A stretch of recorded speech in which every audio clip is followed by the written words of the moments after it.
and welcome back to my channel Reviews by Beth, and today I am going to be talking about my books that are on my TBR for the month of September.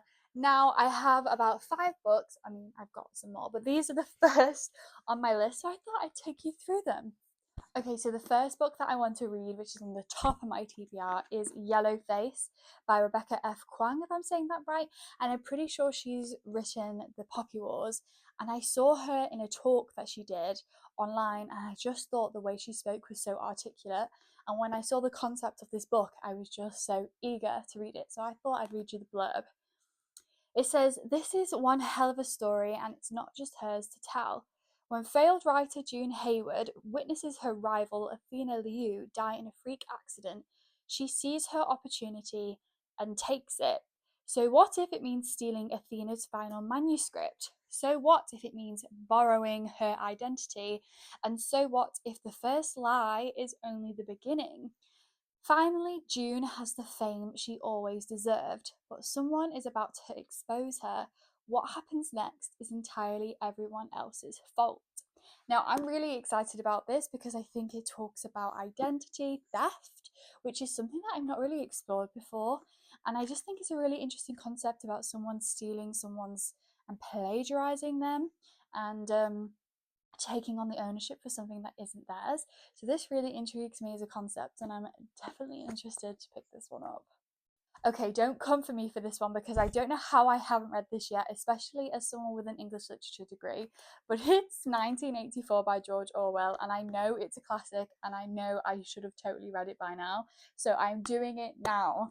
I've heard all about this. I know this is Jack Edwards, one of his favourite books of all time. I'm obsessed with him, and I take his book recs all the time. So I was intrigued to pick this up, and I feel like it's talked about a lot, and I feel like I should probably read it to know what everyone's talking about. But I think it's also dystopian as well, which is pretty cool. So if you don't know what it is, I'm going to just read the blurb.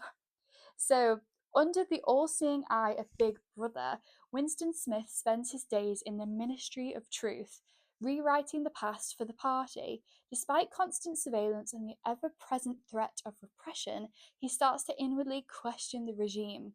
A note from a colleague, "I love you," marks the beginning of a secret affair that breaks all the rules. But what will happen when they are found out? This classic dystopian novel is a vision of life under a totalitarian regime where every thought or action could bring the thought police to the door. Now, I think that says everything, and I'm really intrigued to read this as well, just because it's a classic and also because it just sounds really interesting. I think we have this notion that classics are deemed boring, and I want to totally get rid of that. I'm here for the classics. So I'm excited to read this because I think it will be a page turner. Okay, the next book on my list is Verity by Colleen Hoover, and I'm pretty sure this is one of her thrillers. I recently did a review on It Ends With Us, but I haven't actually read her other books, so I thought I'd pick one up that isn't her typical one. Now, I've heard a lot of good things about this, and one of my friends actually recommended this to me, and she lives in Australia, and she said, "Beth, you'll love this book." So I'm intrigued. I have an open mind. I didn't love It Ends With Us, but we're going to see. I haven't read that many thrillers either. I feel like I'm opening myself up to more genres. So we will see. So the blurb is, "Lowen Ashley is a struggling writer on the brink of financial ruin when she accepts the job offer of a lifetime. Jeremy Crawford, husband of best-selling author Verity Crawford, has hired Lowen to complete the remaining books in a successful series his injured wife is unable to finish. Lowen arrives at the Crawford home ready to sort through years of Verity's notes and outlines, hoping to find enough material to get her started. What Lowen doesn't expect to uncover in the chaotic office is an unfinished autobiography Verity never intended for anyone to read.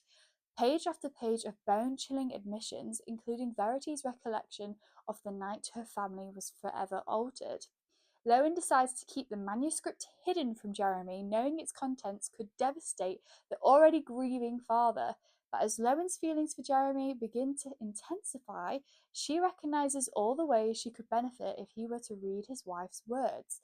After all, no matter how devoted Jeremy is to his injured wife, a truth this horrifying would make it impossible for him to continue loving her.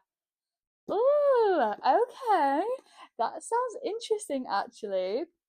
I actually did not know what that was about until I picked it up. I just went off my friend's recommendation, and that sounds really juicy. And I think that'll be a really good read. I think it would be a lot of hiding things and suspicion, and I think it'll be quite a page turner.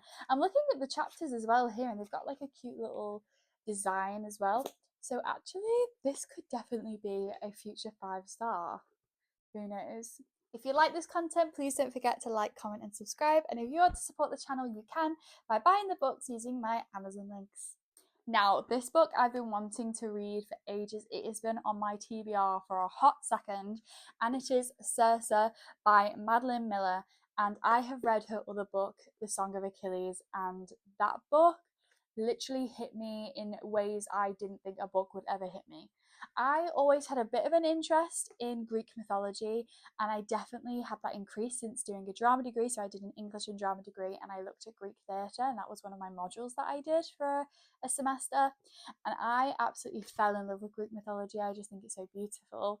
So I'm so excited to read this because I just am becoming a bit more obsessed with it, and I just think it's such an interesting aspect to look at. I mean, it's so interesting, all these gods and all these characters. The Song of Achilles is just such a beautiful and incredible book that I have very, very, very high expectations of this book. So it says, in the house of Helios, god of the sun and mightiest of the Titans, a daughter is born. Circe is strange, not powerful and terrible like her father, nor gorgeous and mercenary like her mother, but she has a dark power of her own, witchcraft. When Circe's gift threatens the god, she is banished to the island of Aiaia, where she hones her occult craft, casting spells, gathering strange herbs, and taming wild beasts. Yet a woman who stands alone cannot live in peace for long, and among her island's guests is an unexpected visitor, the mortal Odysseus, for whom Circe will risk everything. Ooh, we're gonna get a bit more of a love story here. Let's have a look at what people have said. The Observer has said, an airy delight, a novel to be gobbled greedily in a single sitting. Oh, am I not going to be able to put this down? I'm going to go on holiday to Greece, so I thought I would take this. Be fitting. So maybe on the beach or by the pool, I will gobble all of this up in one sitting. So we will see. I mean, it's apt. You've got to read a Greek mythology story when in Greece. So I will see how this goes. Okay, the last book that I'm wanting to read is Tomorrow and Tomorrow and Tomorrow by Gabrielle Zevin. I've seen this everywhere, and I'm pretty sure it was ranked really highly on the 21st Century Books that the New York Times did. I'm pretty sure I saw it up there in the top 10. So I have high expectations for this. I know it's about like a video game thing, so I will read the blurb. So, when Sam catches sight of Sadie at a crowded train station one winter morning, he is catapulted back to the brief time they spent playing together as children. Their unique spark is instantly reignited. What comes next is a story of friendship and rivalry, fame and creativity, betrayal and tragedy, perfect worlds and imperfect ones, and ultimately our need to connect, to be loved, and to love.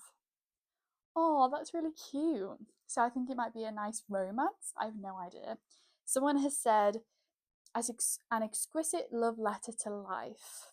That's so nice. And anyone who reads Tomorrow can't stop talking about it. It's quite a thick book, so we will see how that goes. But actually, the print is okay. It's not that small. That sounds like it's going to be quite wholesome and fulfilling. It would be a nice read.